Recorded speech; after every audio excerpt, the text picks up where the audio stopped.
முதல்ல திரு ஜுபேர் விசாரணை அப்படின்றது அங்கே மட்டும் நடக்கல, கரூர்லேயும் நடக்குது. இது சுப்ரீம் கோர்ட் வந்து ஒரு டீம் போட்டு ஒரு ஜட்ஜஸ் வந்து மானிட்டர் பண்ணக்கூடிய ஒரு விசாரணை. வழக்க வேவா முடிக்கணும் அப்படின்னு இந்த விசாரணை நடக்கிறதா பார்க்கலையா? இதில் எடுத்ததும் பொலிட்டிக்கல் ரீசன்ஸை கொண்டு வரணுமா?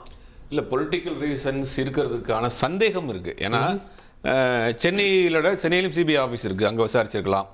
இல்லை அவர்கிட்ட எழுத்துப்பூர்வமாக இந்த கொஸ்டின்ஸை கேட்டு வாங்கியிருக்கலாம் நேரடியாக போய்.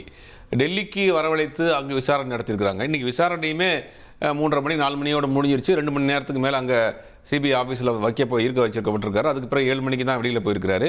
அங்கே நைட் இன்றைக்கி ஸ்டே பண்ணுறாரு டெல்லியில். நாளைக்கு தேவைப்பட்டால் அவங்களுக்கு சம்மன் அனுப்புங்கிற மாதிரியான ஒரு கிளாரிஃபை இல்லாமல் ஒரு செய்தி இருக்குது. அப்போ இதெல்லாம் பார்க்குறப்ப ஒரு பொலிட்டிக்கல் ரீதியான ஒரு அழுத்தத்தை அவருக்கு கொடுக்குறாங்கிறத நம்ம முதல்ல பார்க்கலாம். பட் இப்போது அவர் அரசியல் கட்சி கூட்டணி இதெல்லாம் இன்னும் உறுதி பண்ணலை. இப்போ ஒருவேளை உறுதி பண்ணியிருந்தா அப்போ நீங்கள் என்ன சொல்லுவீங்க? இல்லை, யாரோட உறுதி பண்ணியிருந்தா? இல்லை, அவர் உறுதி பண்ணாதனால அதை பொலிட்டிக்கலாக பார்க்குறீங்க. ஆமாம், அதை உறுதி பண்ணுறதுக்கான இந்த மாதிரியான ப்ரெஷரோன்றதான் சந்தேகமே. இப்போ உறுதிப்படுத்துறதுக்கான ப்ரெஷரோங்கிற மாதிரி தான் சந்தேகம். ஏன்னா விசாரணை அமைப்புகளை பாஜக இந்தியாவில் எப்படி பயன்படுத்துகிறங்கிறது நிறைய வரலாறு இருக்கு, நம்ம பார்த்துக்கிட்டு இருக்கிறோம். அப்போ விஜய்க்கு அதே ஃபார்முலாவை கையில் எடுக்கிறாங்களோ, கூட்டணி கொண்டு வரதுக்கான ஏற்பாடுகளை செய்கிறாங்களோ அப்படின்னு பார்க்குறோம். அஜித் பவார் மகாராஷ்டிராவில் பிரதமர் வந்து பேசிட்டு போனார், 1000 கோடி ஊழல் செஞ்சார்னு. ஆனால் கொஞ்ச நாள்லேயே அஜித் பவார் பாஜக கூட்டணிக்கு போன பிறகு அவர் வாஷிங் மிஷினில் போட்டு எடுத்து சுத்தமான புனிதமாகி விட்டார் உடனே.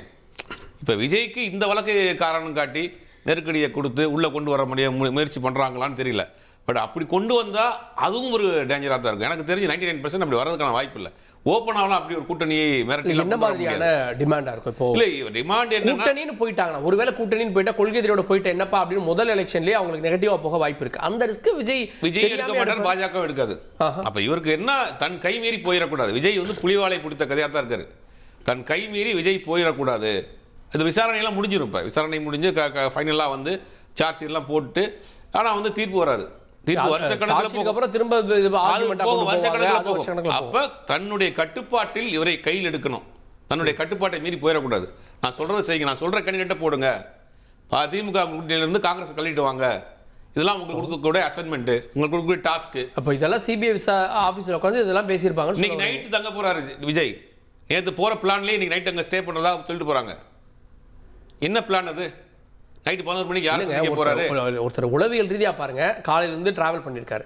ஸோ நம்மளோட வந்து அவர் சொஃபஸ்டிகேட்டடாக இருக்க ஒரு நபர் காலையில் டிராவல் பண்ணுறாரு ஒரு 3 மணி நேரம், அப்புறம் சிபிஐ ஆஃபீஸில் 7 மணி நேரம் இருக்காரு, திரும்ப வந்து உடனே டிராவல் பண்ணி வரதுடைய சாத்தியம் நைட் தங்குறாரு அப்படின்றக்காக சொல்ல ட்ரெயினில் புக் பண்ணி போறாரு. 2 மணி நேரம் ஃப்ளைட், சார்ட்டர்ட் ஃப்ளைட்டில் போறாருங்க அவரு. ஒருத்தர் விசாரணை எதிர்கொண்டிருக்கப்போ 7 மணிக்கு அங்க கிளம்பினா 10 மணிக்கு நைட்டுக்கு வந்துற போறாரு. உளப்பூர்வமா சோர்வு இருக்கும். 7 மணிக்கு கிளம்பினா 10 மணிக்கு வந்துற போறாரு. இப்ப நைட் தங்கி அமித்ஷாவோட கூட்டணி கையெழுத்து போட போறாரா? அப்படி சொல்ல இருக்கலாம். 11 மணிக்கு யாரை சந்திக்க போறார், மிட் நைட்ல யாரை சந்திக்க போறார், என்னென்ன மாதிரியான இவருக்கு அறிவுரைகள் கொடுக்கப்படுது, என்னென்ன மாதிரியான இன்ஸ்ட்ரக்ஷன் கொடுக்கப்படுது, ஒன்றும் 2-3 நாட்டில் தெரிஞ்சிடும். கத்திரிக்காய் குத்தினால் கடைத்தருக்கு வந்துதான் ஆகணும். அப்ப இவருடைய ஆக்ஷன் இனிமேல் மாறும். இன்னும் 2 நாள் தெரியும். 2-3 செய்திகள்லாம் சொன்னாங்க. இன்னைக்கு உள்ள நடந்த செய்திகள்லாம் சில செய்திகள் சொல்றாங்க. 2 மணி நேரத்துக்கு பிறகு அவர் உள்ள என்ன வச்சு பேசினாங்கிற மாதிரியான தகவல்லாம் வருது. அப்போ ஒன்றும் 2 நாளில் விஜயை சுற்றிய பரபரப்பான செய்திகள் வரும். அது நமக்கு வரக்கூடிய செய்தியாக இருக்கும், உறுதிப்படுத்தாதனால நம்ம ஓப்பன் பண்ண முடியல அதை. அப்போ ஒன்றும் 2 நாளில் விஜயை சுற்றி பரபரப்பான செய்திகள் தமிழ்நாட்டு அரசியல் வரும். ஓகே, கேட்போம் ஸ்ரீராம் சேஷாதிரிட்ட. பொலிட்டீஷியன் விஜய் அவர் இப்போ விசாரணைக்கு வந்திருக்கிறார். விசாரணை அமைப்புகள் தன்னிச்சையானது, தன்னாட்சி அதிகாரம் பெற்றது அப்படின்னால் கூட அதில் ஒரு பொலிட்டிக்கல் ப்ரெஷரை கொடுக்க முடியும்னு எதிர்கட்சி எல்லாம் சொல்றாங்களே. அனைவருக்கும் வணக்கம். கார்கே சார், 2 விஷயம் நான் சொல்லிட்டு ஆரம்பிக்கிறேன்.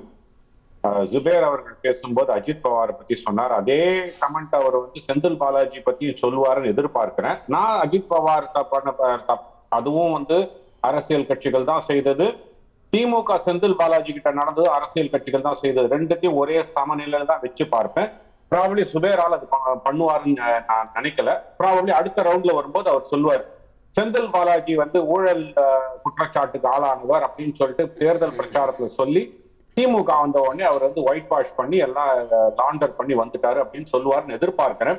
அது ஒரு விஷயம். 2வது, விஜய் அவர்கள் ஒரு நைட் தங்கறதுனாலேயே வந்து உடனே கூட்டணி கட்சிகள்ல கூட்டணி பேச்சுவார்த்தை நடத்திடுவார், சைன் பண்ணாலும் பண்ணுவார்.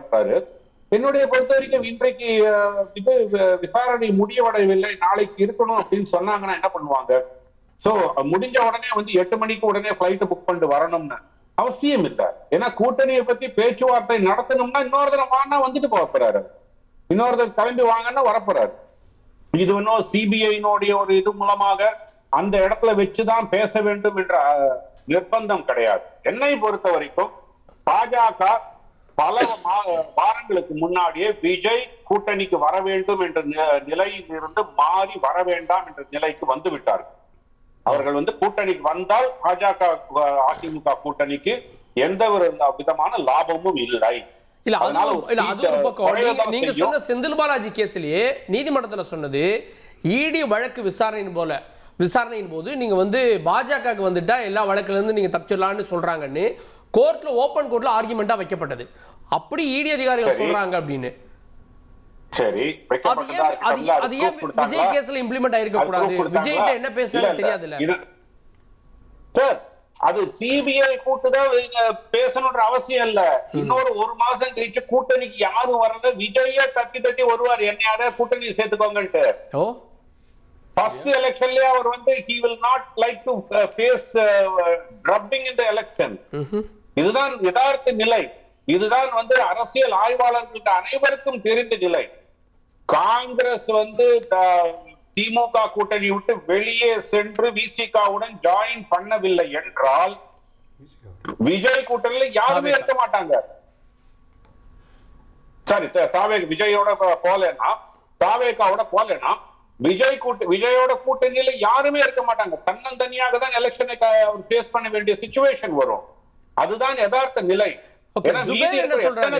இல்ல ஓபனா பாஜகவும் விஜயும் கூட்டணிக்கு வந்தா அது மக்கள் பாக்குறாங்க, ஏத்துக்கிறாங்களா அப்படின்றதுல கேள்வி.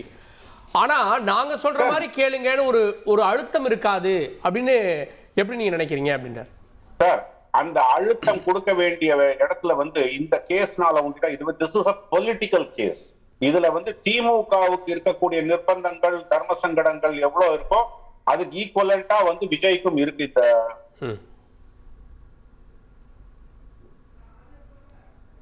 ஓகே, உங்க ஆடியோ கேக்கல திரு ஸ்ரீராம் சேஷாத்ரி. ஓகே, கேக்குதா? Go ahead please. Yes correct. சரி, இது வந்து விஜயை வந்து கையை முறுக்கி பேசணும், ஏதாவது இது பண்ணணும்னு நினைச்சாங்கன்னா there are other cases. அவர் மேல வந்து வேற ஏதாவது வழக்குகளை எடுத்துன்னு வர முடியும். அண்ட் மோர் இம்பார்ட்டன்ட்லி என்ன பொறுத்த வரைக்கும் விஜய் வந்து இந்த கூட்டணிக்கு வர வேண்டாம் என்ற நிலைமையில இருக்காங்க. சரி, அவருக்கு ஒரு அசைன்மெண்ட் கொடுக்கறாங்கன்னு வச்சுப்போம். அதாவது பிஜேபி வந்து நீங்க வந்து காங்கிரஸ் இழுத்துட்டு வந்துடணும் திமுக கூட்டணியில இருந்து எடுத்து அப்படின்னா, அப்ப காங்கிரஸ் ரெடியா இருந்தாதான் இவரால் கூட்டு வர முடியும். இல்லன்னா என்ன பண்ணுவாரு? போயிட்டு விஜய் இந்தாங்க நீங்க 200 சீட்ல நில்லுங்க, நான் 34 சீட்ல நிக்கிறேன்னா காங்கிரஸே அதிர்ச்சி ஆடு, எங்களுக்கு 200 சீட்டுக்கு ஆள் இல்லப்பா அப்படின்றாங்க. சோ காங்கிரஸ் வெளியில இழுப்பதற்காக விஜயை தூண்டுகிறார்கள் என்றால் அது தேவையே இல்லாத விஷயம். ஏன்னா காங்கிரஸ் முடிவெடுக்கணும். இங்க விஜய் முடிவெடுத்து உடனே காங்கிரஸ் வந்துரும், இல்ல விசிகா வந்துரும், திமுக கூட்டணிக்கு மற்றவங்க எல்லாம் வந்துருவாங்கன்றது விஜய் எடுக்கக்கூடிய முடிவு கிடையாது. அப்ப நிர்பந்தப்படுத்தணும்னா அங்க காங்கிரஸ் நிர்பந்தப்படுத்த வேண்டியிருக்கும், இல்ல விசிகாவை வந்து ஏதாவது ஒரு தொந்தரவு கொடுக்க வேண்டியிருக்கும். விஜய்க்கு நீங்க வந்து அசைன்மெண்ட் கொடுத்து நீங்க எப்படியாவது எடுத்துட்டு வாங்க, அப்பதான் உங்களை வந்து இதெல்லாம் அருமையான கற்பனையா இருக்கு. ஏன்னா சிம்பிளா சொல்ல போனா ஒரு பொலிட்டிக்கல் அவேர்னஸ் இருக்கக்கூடியவர்கள் வந்து இந்த மாதிரி விஷயங்களை வந்து சொல்ல மாட்டாங்க. விஜய்க்கு நிர்பந்திக்கலாம். எப்படின்னா நீங்க தேர்தல்ல போட்டியிடணும், திமுக எதிராக இருக்கக்கூடிய ஸ்ட்ராங்கா இருக்கிற இடத்துல ஒண்டிதான் நீங்க போட்டியிடணும். அதிமுக கூட்டணியில ஸ்ட்ராங்கா இருக்கிற இடத்துல நீங்க வந்து அண்டர்ஸ்டாண்டிங் வரணும் அப்படின்னு ஒரு வாதம் வைத்தால் அது ஒரு பாசிபிலிட்டி இருக்குன்னு சொல்லலாம். மற்ற எந்த விதமான ஒரு நிர்பந்தத்துக்கும் விஜய் வந்து இந்த நேரத்துல அவரை நீங்க நிர்பந்திச்சாலும் அவரால் ஒன்றும் பண்ண முடியாது. That is situation. அவர் இங்க கூட்டணிக்கு வர வேண்டும், அதிமுக பாஜக கூட்டணியோடு அவர் சேர வேண்டும் என்ற நிலை வேணா ஏற்பட்டதுன்னா அவரை நிர்பந்திச்சு கையை பிடிச்சி இங்க வந்து கூட்டணி அங்க வந்தால் அதிமுக பாஜக கூட்டணிக்கு இழப்பு தான். ஏன்னா திமுக சார்பு ஓட்டுகளை தான் நிறைய எடுக்கிறார் அவர். அதுவும் நாட் எவ்ரி கான்ஸ்டிடுவன்சி, ஒரு 25-30 கான்ஸ்டிடுவன்சில திமுக சார்பு ஓட்டுகளை பல மடங்குகள் எடுக்கிறார் அவர். இது கண்டிப்பாக அதிமுக உதவதான் செய்யும். அதனால பாஜகவுக்கு உதவதான் செய்யும். அதனால இந்த கூட்டணிக்கு வரதுனால அந்த ஒரு 30 சீட்டு 25-30 சீட்டு கிட்ட மேக்சிமம் ஒரு 35 சீட்டு கான்ஸ்டிடுவன்சில விஜயனுடைய ஒரு இம்பாக்ட் வந்து திருப்பி சாதகமா போயிடும் திமுக. அதுதான் யதார்த்த நிலை. இது அரசியல் ஆய்வாளராக அரசியல் பற்றி தெரிந்த அனைவருக்கும் தெரிந்த விஷயம். இது வந்து எனக்கு ஒண்டி தெரிஞ்ச விஷயம் சொல்ல, இது வந்து ஓபன் சீக்ரெட். அதனால விஜயன் நிர்பந்திக்க வேண்டும்னா ஒரே இடத்துல நிர்பந்திக்க முடியும். அதிமுக கூட்டணி ஸ்ட்ராங்கா இருக்கிற இடத்துல எல்லாம் நீ வந்து ஒரு வீக் கேண்டிடேட்டை போடு, ஒரு காஸ்மெட்டிக்கா ஒரு டாசிக் அண்டர்ஸ்டாண்டிங் ஒரு ஃபைட் பண்ணு, இல்லைன்னா கேண்டிடேட்டை போடாத. திமுக கூட்டணி ஸ்ட்ராங்கா இருக்கிற இடத்துல யூ ஃபைட் ஃபார் இட். அதுவும் நான் சொன்ன 35 தொகுதிகள்ல முக்கியமா வந்து ஒரு சிவியர் ஃபைட் பண்ணு. இந்த நிர்பந்தத்தை வேணா கொடுக்கலாம், மிஞ்சி போச்சுதான். அதை தாண்டி வேற எதுவும் நிர்பந்திக்க கூடிய இடத்திலும் பாஜக இருந்தாலும் அவர்கள் சிபிஐ உபயோகப்படுத்துகிறார்கள். எப்படி தமிழ்நாட்டுல போலீஸ் மிஸ்யூஸ் பண்றாங்களோ, காங்கிரஸ் எப்படி சிபிஐ மிஸ்யூஸ் பண்ணாங்களோ, அதே மாதிரி பாஜகவும் சிபிஐ மிஸ்யூஸ் பண்ணுதுன்னு சொன்னா கூட ஏத்துக்கிறார். ஏன்னா எல்லாருமே கேஜ் பேரண்ட் சொல்லிட்டு சுப்ரீம் கோர்ட்ல சொல்லப்பட்டது சிபிஐ தான். இது நடப்பதற்குண்டான சாத்தியக்கூறுகள் இருக்கலாம். ஆனால் விஜயை நிர்பந்திக்க வேண்டிய இடம் அந்த ஒரே ஒரு இடம் தான். அது அவரே தானா செய்வார். ஏன்னா அவருக்கு அந்த 35 தொகுதியை விட்டா வேற வழியும் கிடையாது. கேப்போம் சார்.